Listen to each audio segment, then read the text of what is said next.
The autumn breeze rustled through the trees as Amara walked home from debate club practice, her backpack heavy with textbooks and her mind still buzzing from their discussion about criminal justice reform.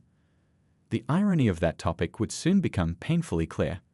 The sun was setting early, as it often did in October, casting long shadows across the suburban streets she'd walked 1,000 times before. Amara checked her phone, 6:45 p.m. Her dad would be finishing his shift at the police station soon. She smiled, thinking about how he always said being a police captain was about protecting people, about making their community better. He'd raised her to believe in justice, to stand up for what's right. The sound of a police siren chirping once made her jump. Red and blue lights reflected off the windows of nearby houses. Amara turned to see a patrol car pulling up beside her. Her heart rate quickened, but she reminded herself she had nothing to worry about. She was just walking home, like she always did. Officer Chen stepped out of the car, his hand resting casually on his belt. "Hold up there, miss. We've had reports of suspicious activity in this area." His tone was cold, professional, nothing like the warm conversations she'd had with her father's colleagues at department picnics. "I'm just walking home from school," Amara explained, keeping her voice steady like her father had taught her. "I live just 3 blocks from here." "Going to need to see some ID," Officer Chen demanded, moving closer. "And what's in the backpack?" Amara's hands trembled slightly as she reached for her student ID. "Just my school books. I was at debate club practice." "Turn around," he interrupted, motioning with his hand. "Hands against the wall." "But I haven't done anything wrong," Amara protested, her voice catching in her throat. She could feel her phone in her pocket, wishing she could reach for it, call her dad, anyone. "This is a standard procedure," Officer Chen said, his voice taking on an edge that made her stomach turn. "Don't make this difficult." Amara felt tears welling up in her eyes as she faced the brick wall. The rough surface scraped against her palms as Officer Chen began his search.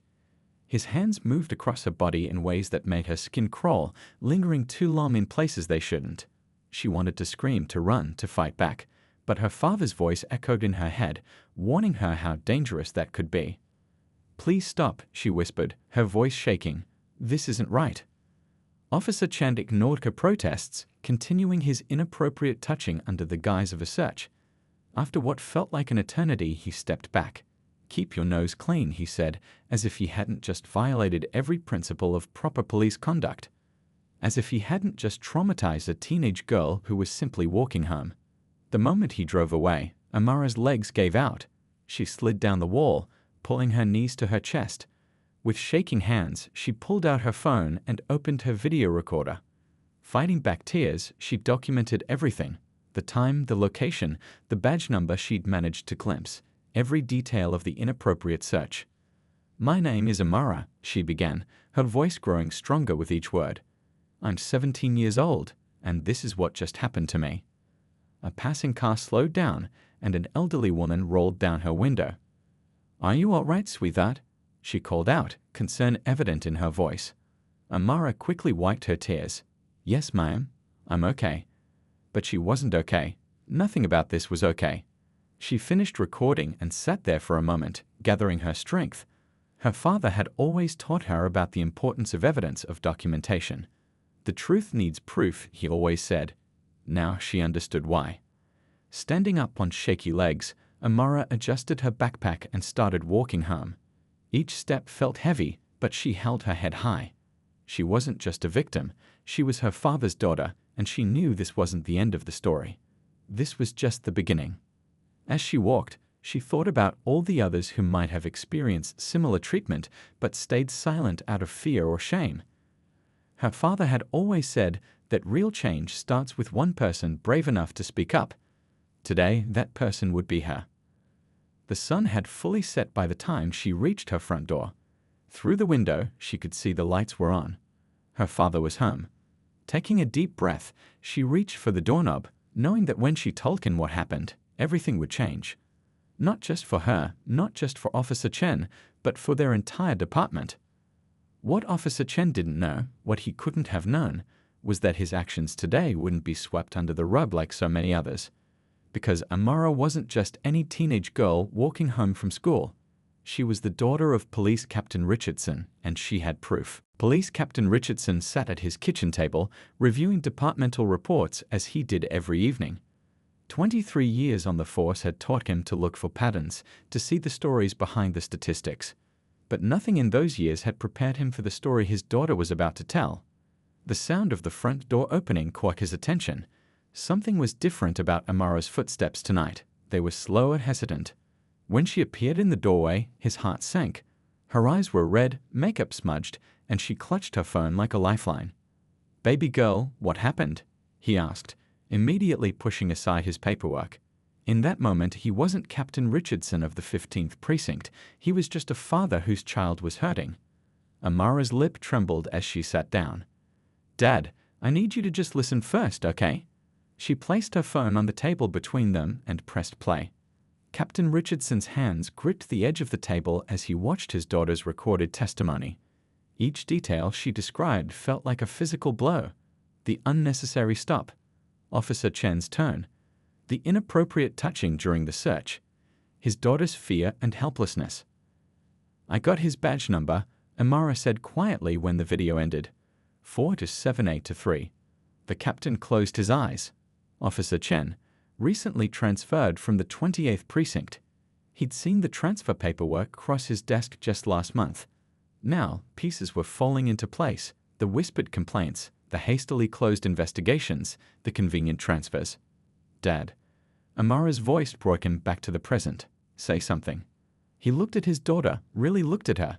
She sat straight-backed, chin up, despite everything that had happened, just like her mother would have. "I'm so proud of you," he said, his voice rough with emotion. "You did everything right. Documenting it, staying calm, coming forward. I kept thinking about what you always say about evidence," she managed a small smile. "About how the truth needs proof." Captain Richardson stood up and began pacing, his mind racing. As a father, he wanted to storm into the precinct right now and confront Chen. As a captain, he knew that approach would only compromise the case. This had to be handled properly, by the book, with no room for anyone to claim bias or improper procedure. "We're going to handle this the right way," he said finally. "Not just for you, but for everyone who didn't have a voice, who didn't have proof, who didn't have a father in the department." Amara watched him, understanding dawning in her eyes. "You're not going to tell them you're my dad, are you?" "Not yet," he confirmed. "If they know I'm your father, they might try to claim the investigation is biased. We need to build an airtight case first." He sat back down, taking his daughter's hands in his. "But I need you to understand something. This won't be easy. There will be people who try to discourage you, who'll say you're making too big a deal out of it. Some might even try to intimidate you. Like what happened to Officer Patel when she reported harassment?" Amara asked, referring to a case she'd overheard her father discussing months ago. Captain Richardson nodded grimly. "But this time it's different. Because this time we have proof. And because this time," he squeezed her hands, "you've got me in your corner." They spent the next hour planning. The captain explained the complaint process, what evidence they'd need, what obstacles they might face. Amara listened intently, occasionally adding details she remembered from the incident. "One more thing," Captain Richardson said as they finished. "I know this is hard, but I need you to act normal at school tomorrow. We can't tip our hand too early." Amara nodded, then suddenly threw her arms around her father. "I was so scared," she whispered against his shoulder. "But then I kept thinking about all your stories about standing up for what's right." He held her tight, fighting back tears of his own. "You're the bravest person I know, baby girl, and we're going to make this right." Later that night, after Amara had gone to bed, Captain Richardson sat alone in his study. On his computer screen was Officer Chen's personnel file. Multiple complaints filed at previous precincts, all mysteriously dropped or resolved with quiet transfers. A pattern of behavior that should have been stopped long ago. He opened a new document and began typing Internal Affairs Complaint Report. His fingers hesitated over the keyboard for just a moment. This report would start something that couldn't be stopped, something that would shake his department to its core. But as he thought of his daughter's courage, her determination to speak up, he knew there was only one right choice. The sound of his typing filled the quiet house as Captain Richardson documented everything. Tomorrow, he would walk into his precinct and set things in motion. Tomorrow, he would begin dismantling the system that had protected officers like Chen for too long. Tomorrow, justice would begin. But tonight, he was simply a father fighting for his daughter and for every other person who had ever faced abuse of power in silence. The morning sun hadn't yet reached the windows of the 15th precinct when Captain Richardson walked through the doors. His footsteps echoed in the near-empty hallways as he made his way to his office, the manila envelope in his hand feeling heavier than it should. Inside that envelope was his daughter's complaint, carefully typed and formatted like any other case file. No mention of their relationship. No hint of the fury that had kept him awake most of the night. Just the facts, laid out in black and white. "Morning, Captain," Officer Lee called out as he passed. "Early start today." "Got some paperwork to handle," he replied, keeping his voice casual. Years of experience helped him maintain his poker face even as his heart raced. He'd worked with these people for years, trusted them. Now he had to wonder how many had stayed silent about similar incidents. In his office, he closed the blinds and began his work. First, he logged into the security camera database. The incident had happened on Palmer Street. There should be footage from the convenience store on the corner. His fingers flew over the keyboard, pulling up multiple camera angles. There it was, his daughter walking home. The patrol car pulling up. Officer Chen's unnecessary stop and search, all captured in grainy but clear detail. The captain's jaw clenched as he watched, but he forced himself to remain professional, noting timestamps and camera angles. A knock at his door made him quickly minimize the screen.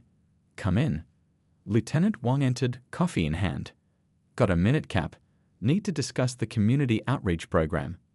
"Of course," he said, gesturing to the chair across from his desk. As they talked about upcoming events and resource allocation, part of his mind stayed fixed on the complaints sitting in his drawer. The lieutenant was one of his most trusted officers, but right now, trust had to take a backseat to procedure. After Wong left, Captain Richardson made his way to Internal Affairs. Detective Rivera looked up as he entered her office. "Captain Richardson," she said, raising an eyebrow. "Twice in 1 week? To what do I owe the pleasure?" He placed the envelope on her desk. "Got a complaint that needs your attention. High priority." Rivera opened the envelope, her expression growing serious as she read. "Chen again," she muttered. "This matches patterns we've seen before." "I want this handled by the book," the captain said firmly. "Every detail documented, every witness interviewed." Of course, Rivera nodded, already making notes. "But you know how these cases usually go. Officers close ranks. Witnesses get intimidated. Evidence disappears." "Not this time," he said, his voice carrying a weight that made Rivera look up. "This one's different." Back in his office, Captain Richardson began building his case. He requested Officer Chen's complete personnel file from his previous precincts. He pulled traffic camera footage from surrounding streets. He even walked down to Palmer Street during his lunch break, noting which businesses had security cameras that might have caught additional angles. His phone buzzed. A text from Amara. "Made it through school lock. Stay safe, Dad." His throat tightened. She was worried about him, even after what she'd been through. He typed back a quick "You too, baby girl" before deleting both messages. Throughout the day, he watched Chen going about his normal duties, laughing with other officers, completely unaware that his world was about to change. The captain's hands itched to confront him directly, but he knew better. Building a case like this was like playing chess. One wrong move could destroy everything.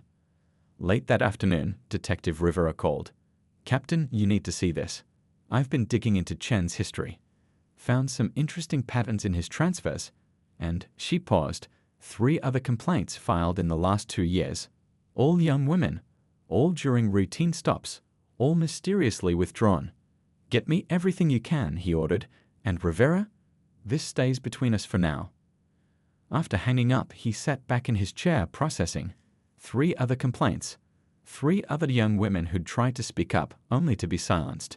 He thought of Amara's courage in coming forward, of her determination to make a difference.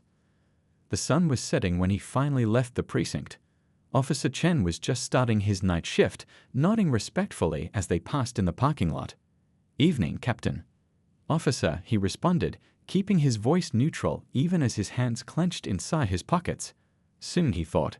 Soon everyone would know exactly what kind of officer Chen really was. At home, he found Amara doing homework at the kitchen table. She looked up as he entered, questions in her eyes. "It started," he said simply. "We're doing this right, by the book. But baby girl," he sat down beside her, "I think you might not be the only one." Amara's eyes widened, then hardened with determination. "Good," she said firmly. "Then they'll have to listen. They'll have to do something."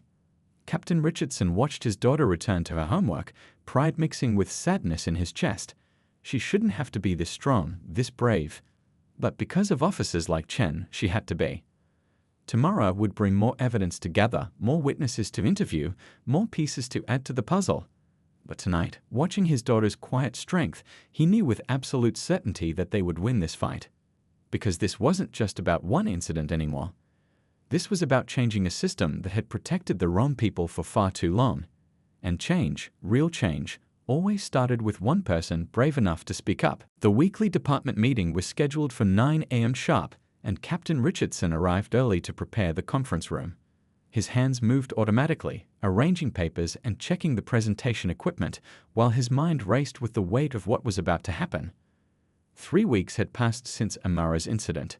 3 weeks of careful investigation, of gathering evidence, of working with internal affairs. And now, everything was about to change. Officers began filing in, coffee cups in hand, taking their usual seats around the long table. Officer Chen arrived last, sliding into an empty chair near the back. The captain noticed how he kept checking his phone, completely unaware that his world was about to shift on its axis. "Morning, everyone," Captain Richardson began, his voice steady despite the storm brewing inside him. "Before we get to regular business, we need to address some serious matters that have come to light." He clicked through his presentation, discussing routine updates first, crime statistics, community outreach programs, upcoming training sessions. He could feel Chen relaxing in his seat, probably thinking this was just another mundane meeting. "And now," the captain said, changing slides, "we need to discuss a pattern of complaints that's emerged." A case number appeared on the screen. 3 weeks ago, a 17-year-old girl filed a complaint about an inappropriate search during a routine stop. The room grew quiet. These kinds of complaints weren't usually discussed in full department meetings. The captain continued, his voice becoming harder. "The victim provided video evidence. We have security camera footage. And during our investigation, we discovered this wasn't an isolated incident." He clicked again, and more case numbers appeared. 3 similar complaints in the past 2 years. All young women. All during routine stops. All previously buried under paperwork and transfers. Officer Chen shifted in his seat, his face beginning to pale. The captain met his eyes directly for the first time since that night in the parking lot. "Officer Chen," he said, his voice cutting through the silence, "do you have anything to say about these incidents?" Chen stood up, trying to maintain his composure. "Sir, these kinds of complaints are common. Misunderstandings happen during routine searches." Misunderstandings. The captain's voice was quiet but sharp. Like what happened on Palmer Street 3 weeks ago, to a 17-year-old honor student walking home from debate practice. Recognition flickered across Chen's face. The captain could see him putting the pieces together, the timing, the location, the details he couldn't have known unless. "Captain," Chen started, his voice uncertain now, "I don't understand." "That girl you stopped." Captain Richardson's voice carried years of contained fury. "The one you thought nobody would believe? She's my daughter." The room erupted in whispers. Several officers turned to stare at Chen, who had gone completely white. Lieutenant Wang's coffee cup froze halfway to his mouth. Detective Rivera, watching from the doorway, allowed herself a small, satisfied smile. "But," the captain continued, silencing the room, "this isn't about my daughter. This is about every woman you've harassed, every complaint you thought would disappear, every time you abused your badge and betrayed everything it stands for." He nodded to Detective Rivera, who stepped forward with 2 other internal affairs officers. "Officer Chen, you're being placed on immediate administrative leave pending a full investigation. Please surrender your badge and weapon." Chen looked around the room, perhaps hoping to find allies, but found only cold stares. Even his usual friends were looking away, processing the revelation that they'd been working alongside a predator. You can't do this, Chen protested weakly. It's my word against. Against video evidence? The captain interrupted. Against multiple witness statements? Against the security camera footage showing every inappropriate touch? Against 3 other victims who've now come forward, knowing they'll finally be heard? Chen's shoulders slumped as Rivera approached him. The sound of his badge hitting the table echoed in the silent room. As Chen was escorted out, Captain Richardson addressed the remaining officers. Let me be clear. This department has a cancer, a culture of silence that protects the wrong people. That changes today. Anyone who knew about these incidents and stayed quiet? You're next on internal affairs list. Anyone thinking of retaliating against victims or witnesses? Think again. He looked around the room, meeting each officer's eyes. We wear these badges to protect and serve all members of our community. If you can't do that, if you can't uphold that sacred trust, then follow Officer Chen out that door. After the meeting, Lieutenant Wong caught up with him in the hallway. Your daughter, he said quietly. Is she okay? The captain nodded, feeling some of the tension leave his shoulders. She's strong. Stronger than any of us knew. She's actually started a support group for other victims. Wong shook his head. I had no idea Chen was. I mean, there were rumors, but... That's the problem, the captain said firmly. We can't just ignore rumors anymore. We can't look the other way. Because next time, it could be your daughter, your sister, your friend. Back in his office, he found a text from Amara. How did it go? He smiled, typing back, Justice is starting. You did good, baby girl. You did real good. Looking out his window at the city he'd sworn to protect, Captain Richardson knew this was just the beginning. Chen would face consequences, yes, but the real work was just starting. Changing a system, fighting ingrained corruption, rebuilding trust with the community, it would take time. But as he thought about his daughter's courage, about the other victims finally speaking up, he knew it was possible. Change always started with one voice, one stand, one moment of truth. And today, in this precinct, change had finally arrived. The story broke in the local news 2 days after the department meeting. Police officer suspended amid misconduct allegations, read the headlines. Captain Richardson watched from his office as reporters gathered outside the precinct, their cameras catching the morning sun. Inside, the atmosphere had changed. Officers who once laughed with Chen now whispered about old incidents they'd overlooked. The captain's phone hadn't stopped ringing since the story broke. Other departments, community leaders, and most importantly, more victims coming forward. Captain? Detective Rivera appeared in his doorway, holding a thick folder. We've got 2 more complaints filed this morning. Similar pattern, same time period as the others. He nodded grimly. How many does that make now?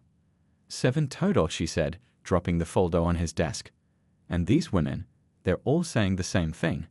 They tried to report it before, but their complaints disappeared. The captain was about to respond when his cell phone buzzed. A text from Amara. Dad, check your email. Now.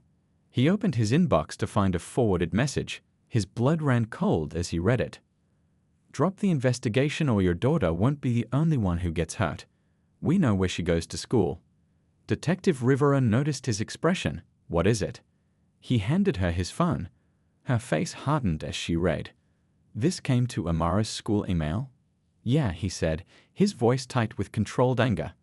Chen's got friends. We knew this might happen. Want me to put a patrol car near her school? The captain shook his head. No. That's exactly what they want, to make us scared, make us back down. He picked up his desk phone, but they picked the wrong family to threaten. Within an hour, Internal Affairs had traced the email. Officer Taylor, one of Chen's closest friends on the force, had sent it from a public library computer. He thought he was being clever. He wasn't counting on Amara immediately forwarding it to her father or on the library's security cameras catching him in the act. By noon, Taylor was sitting in an interrogation room, his face ashen as Captain Richardson laid out the evidence. Here's what's going to happen, the captain said, his voice cold. You're going to tell us everything. Every officer involved in covering up Chen's behavior. Every commander who approved his transfers instead of investigating. Every single person who helped bury those complaints. You don't understand, Taylor protested weakly. It's not that simple. There's a whole system. Oh, I understand perfectly, the captain cut him off. I understand that you threatened a teenage girl to protect a predator. I understand that you're part of a system that values silence over justice. And I understand that your career ended the moment you hit send on that email." As Taylor was led away in handcuffs, Detective Rivera turned to the captain. "You know this is just the beginning, right? The more we dig, the more we'll find." "Good," he said firmly. "Let's tear it all down." That evening, he found Amara sitting on their front porch, watching the sunset. She looked up as he sat beside her. "You okay?" he asked softly. She nodded. "That email didn't scare me, Dad. It made me angry. Because it means we're winning. It means they're desperate." He wrapped an arm around her shoulders, marveling at her strength. "When did you get so wise?" "Must be all those stories you told me growing up," she smiled. "About doing what's right, no matter how hard it gets." They sat in comfortable silence for a moment before Amara spoke again. "You know what the best part is? Other girls are starting to come forward. Not just about Chen, but about other officers too. My support group has doubled in size." The captain felt pride mix with sadness in his chest. Pride in his daughter's courage, sadness that such a group was needed at all. "One of the girls," Amara continued, "she said something that stuck with me. She said, for the first time, 'I feel like someone's actually listening.'" Inside, his phone was probably ringing with more complaints, more evidence, more threads to pull in this growing investigation.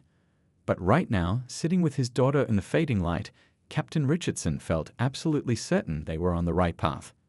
Because change didn't just come from official investigations or department policies. Real change came from people finding their voices, from victims becoming advocates, from one person's courage inspiring others to speak up. The next morning would bring more challenges. Chen's lawyer was already making noise about a lawsuit. Some officers were still resisting the investigation, clinging to their code of silence. But they'd forgotten something important. When you threaten a police captain's daughter, when you try to intimidate someone who's already proven they won't back down, you only make them stronger. And strength, real strength, was contagious. It spread from victim to victim, from officer to officer, from precinct to precinct. It grew in whispered conversations and public testimonies, in support group meetings and formal complaints. The reckoning had begun, and there was no stopping it now. The courthouse steps were crowded with reporters when Amara arrived for the preliminary hearing. 2 months had passed since that evening on Palmer Street, and so much had changed. She walked confidently past the cameras, her father close behind her, both of them ignoring the shouted questions. Inside, the marble hallway echoed with footsteps. Other victims and their families were already waiting, faces Amara now knew from support group meetings, women who'd found their voices after years of silence. They nodded to each other, a quiet acknowledgement of their shared strength. "You ready for this?" Captain Richardson asked softly, straightening his tie. He wasn't wearing his uniform today. This wasn't about being a police captain. It was about being a father, about standing with these survivors. Amara took a deep breath. "Remember what you always told me. The truth needs proof," he finished, smiling. "And thanks to you, we've got plenty of that." The courtroom doors opened, and they filed in. Officer Chen sat at the defense table, looking smaller without his uniform, his lawyer whispering urgently in his ear. He didn't look up as Amara passed. Detective Rivera was already there, organizing her files. The investigation had grown far beyond one officer's misconduct. They'd uncovered a whole network of cover-ups, silent transfers, and buried complaints spanning multiple precincts. The judge entered, and everyone rose. As they took their seats, Amara felt a tap on her shoulder. Behind her sat Mrs. Patel, whose daughter had been one of Chen's earlier victims. She'd withdrawn her complaint 2 years ago after threats and intimidation. Now she was back, ready to testify. "Thank you," Mrs. Patel whispered, "for giving my daughter hope again." The proceedings began with the prosecution presenting evidence. Security camera footage played on screens around the courtroom.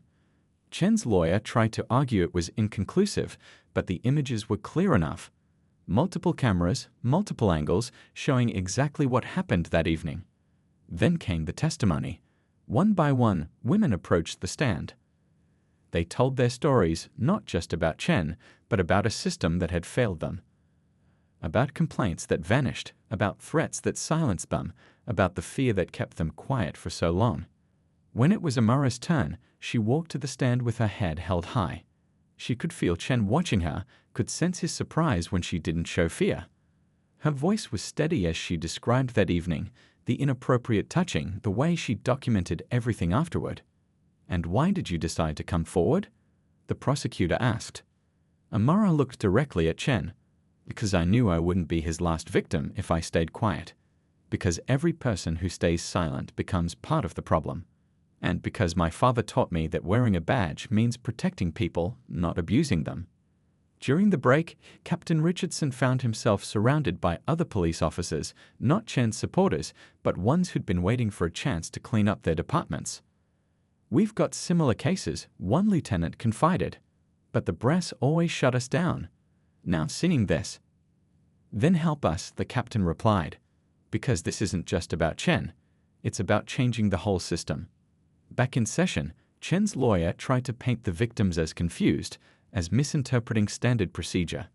But the evidence was too strong, the testimony too consistent. When Detective Rivera presented the pattern of complaints and cover-ups, even the judge couldn't hide his disgust. "Your Honor," Chen's lawyer attempted one last time, "my client was simply following established protocols." "Protocols?" Detective Rivera interrupted, presenting more documents. "Here are the actual protocols for routine stops. Show me where it says an officer can touch a 17-year-old girl inappropriately. Show me where it justifies any of this." By day's end, the judge's decision was clear. The case would proceed to trial, and Chen would remain suspended without pay. But more importantly, he ordered a broader investigation into the system that had protected him for so long. Outside the courthouse, Amara found herself surrounded by other survivors. They weren't just victims anymore. They were advocates, changemakers. Some were organizing protests. Others were working with police oversight committees. One was even running for city council. "This is just the beginning," one woman said, squeezing Amara's hand. "You showed us it's possible to fight back." That evening, during the support group meeting, Amara looked around the circle of faces. Some were still scared, still healing. But others were fierce, determined. They shared resources, offered support, planned their next steps. "My dad always says change starts with one person speaking up," Amara told them. "But it doesn't end there. It grows, spreads, becomes unstoppable." Later, driving home, Captain Richardson glanced at his daughter. "You know, when I first joined the force, I thought I could change things from the inside. But it took my own daughter's courage to show me how." Amara smiled. "We're changing it together, Dad. All of us." He nodded, thinking of all the officers who approached him after the hearing, ready to break their silence, ready to be part of the solution instead of the problem. The sun was setting as they pulled into their driveway, painting the sky in shades of hope. Tomorrow would bring more challenges: the trial preparations, the ongoing investigations, the continuing fight for change. But tonight, they had proof that justice wasn't just a dream. It was a process, slow but steady, built on the courage of those who refused to stay silent, who chose to stand up, who decided that enough was enough. And once that process started, once people found their voices, there was no going back. 6 months had passed since that first courtroom hearing. The morning sun streamed through the windows of the community center as Amara helped set up chairs for today's meeting. The support group had grown so large they'd had to find a bigger space. "Need a hand?" her father asked, walking in with a box of donated refreshments. He wasn't in uniform. He rarely wore it to these meetings. Here, he wasn't Captain Richardson of the 15th Precinct. He was just another advocate for change. "Just finished," Amara smiled, surveying the room. Posters lined the walls, resources for survivors, information about legal rights, contact numbers for trusted officers and counselors. In the corner, a TV was set up to show today's news broadcast. The verdict had come down yesterday. Officer Chen, guilty on all counts. But that wasn't the biggest news. The investigation had spiraled, uncovering decades of systematic cover-ups across multiple precincts. 12 other officers had been fired. 3 precinct commanders had resigned. And most importantly, the city had approved sweeping reforms for police oversight and accountability. People started arriving for the meeting: survivors, family members, community leaders, and even police officers who'd chosen to be part of the solution. Detective Rivera slipped in quietly, taking her usual seat near the back. She'd been instrumental in the investigation, working tirelessly to uncover every buried complaint, every hidden transfer. "Ready?" Captain Richardson asked as Amara stepped to the front of the room. She nodded, taking a deep breath. 6 months ago, she began, looking around at the familiar faces. I was just a girl walking home from debate practice. I never imagined where that path would lead. The room fell silent, listening. Some of these people had heard her story before. Others were here for the first time, drawn by the news of yesterday's verdict. When Officer Chen stopped me that day, he thought I was powerless. He thought I was just another victim who would stay quiet. He didn't know I had a father who taught me about justice. He didn't know I would find my voice. She gestured to the others in the room. But this isn't just my story anymore. It's about every person who found the courage to speak up. Every officer who chose integrity over silence. Every survivor who turned their pain into power. Mrs. Patel, whose daughter's case had been one of the first to be reopened, wiped tears from her eyes. Next to her sat Officer Lee, who'd broken ranks to testify about the culture of cover-ups. They'd all become part of something bigger than themselves. Yesterday's verdict wasn't just about one bad officer, Amara continued. It was about changing a system that protected the wrong people for too long. And we're not done yet. She clicked a remote, and the TV came to life. A news report showed protesters outside City Hall demanding similar reforms in other districts. The movement had spread beyond their city, inspiring investigations and changes across the state. But real change doesn't just come from courtrooms and policy papers, Amara said, her voice strong. It comes from people like you, people who refuse to be silenced, people who stand together and say enough. As the meeting continued, people shared their stories. A young woman who'd filed a complaint just last week, inspired by Amara's example. A police sergeant implementing new training programs in his precinct. A community organizer working to build trust between officers and residents. Captain Richardson watched his daughter leading the discussion, pride swelling in his chest. She'd grown so much these past months, turning trauma into triumph, fear into fierce determination. During the break, Detective Rivera approached them. "Just got word from the state police," she said quietly. "They're launching investigations in 3 other counties based on our findings. This is spreading faster than we imagined." Amara smiled. "Good, because every city needs what we built here, a community that stands together, officers who choose right over wrong, and survivors who know they're not alone." As the meeting wound down, people lingered, exchanging contact information and words of encouragement. The support group had become more than just a meeting. It was a movement, a family, a force for change. Outside, the setting sun painted the sky in shades of possibility. Captain Richardson put his arm around his daughter's shoulders as they walked to their car. "You know what I realized?" he said softly. "When I first joined the force, I wanted to change things from the inside. But real change, it comes from everywhere, inside, outside, bottom up, top down. It comes from people like you, baby girl." Amara leaned against him. "And people like you, Dad. Officers who remember what that badge really means." They drove home in comfortable silence, both thinking about tomorrow. There would be more meetings, more cases, more battles to fight. The journey wasn't over, it was really just beginning. But they weren't walking that path alone anymore. They had a community behind them, a movement growing stronger every day, and a shared commitment to making sure what happened to Amara never happened to anyone else. Because sometimes the biggest changes start with the smallest moments. A girl walking home from debate practice. A father teaching his daughter about justice. A survivor finding her voice. And once that voice rings out, once it joins with others, once it echoes through courtrooms and precinct halls and community centers, it becomes unstoppable. That's how change happens. That's how justice works. That's how hope wins.